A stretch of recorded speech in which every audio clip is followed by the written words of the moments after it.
everywhere in the world. At any point, you can use your ship and go in the water, you can swim, dive, you can go on land, come back. It's always there, it's always on the map.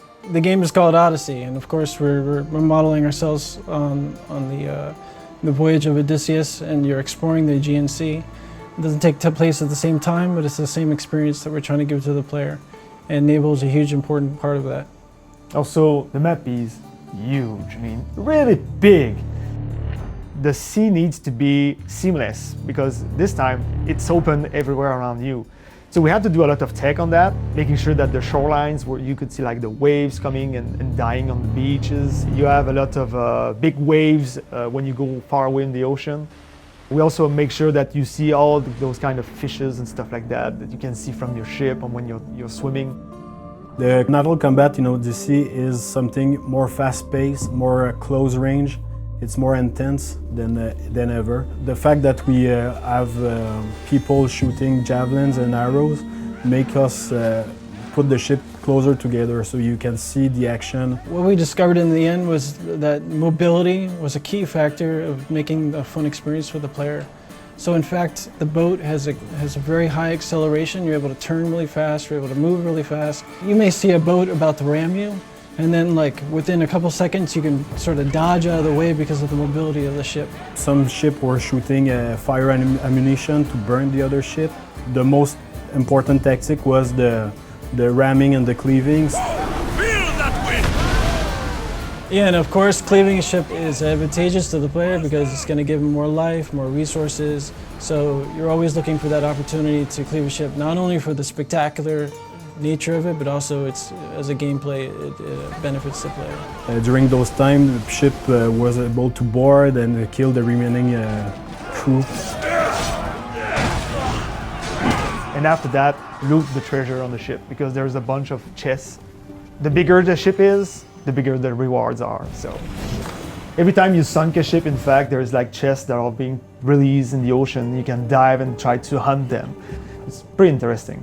And if you go too far in the water, you might encounter some sharks also, so it's pretty hard to kill.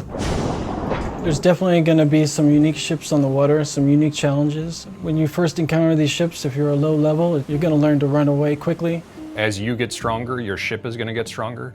But beyond that, there's upgrades that you're going to need to apply to your ship. So upgrading the arrows, the javelins, how much ramming damage it can do, how many lieutenants you can have on the ship, how strong the hull is, if you can shoot fire with your arrows or javelins. So there's a lot of upgrades to the ship that will make it more powerful. Mercenaries will come after you on sea, and it's a cool moment because they have awesome looking ships, they have unique figureheads, unique masts. When the player gets into combat with these guys, you could also board them. And so you can fight the mercenary like hand to hand on the deck of his ship, and hopefully you can even Sparta kick him off the deck. And this is like a way cooler moment to take out a mercenary in the game. They can also customize the ship how they want in terms of who they want to recruit and the perks they will want to have on the ship, so to create a synergy between upgrades and perks to build the way they want to play. You can recruit lieutenants from people in the world, be they individual weak archer, or if you want to find the best mercenary in the world, you can go knock that person out, pay them, convince them to join your crew. I want you to be with me when I do. They can be coming from missions, or you can also choose to find ones that have like good perks. They're going to give you more weapons, they're going to give you better armors, they're going to give also like crazy perks on your ship, like boosting speed and having more stamina. So they're changing almost every kind of part of your boat, in fact. So every one of them is very different. And then when you buy a certain ability, you can call them into combat for you and either create a distraction or you can go join them in the fight. Courageously, their destiny. So the sea shanties, we have a couple at the beginning of the game that are available, and the more you progress in the game, you will unlock some sea shanties that will be about your Odyssey.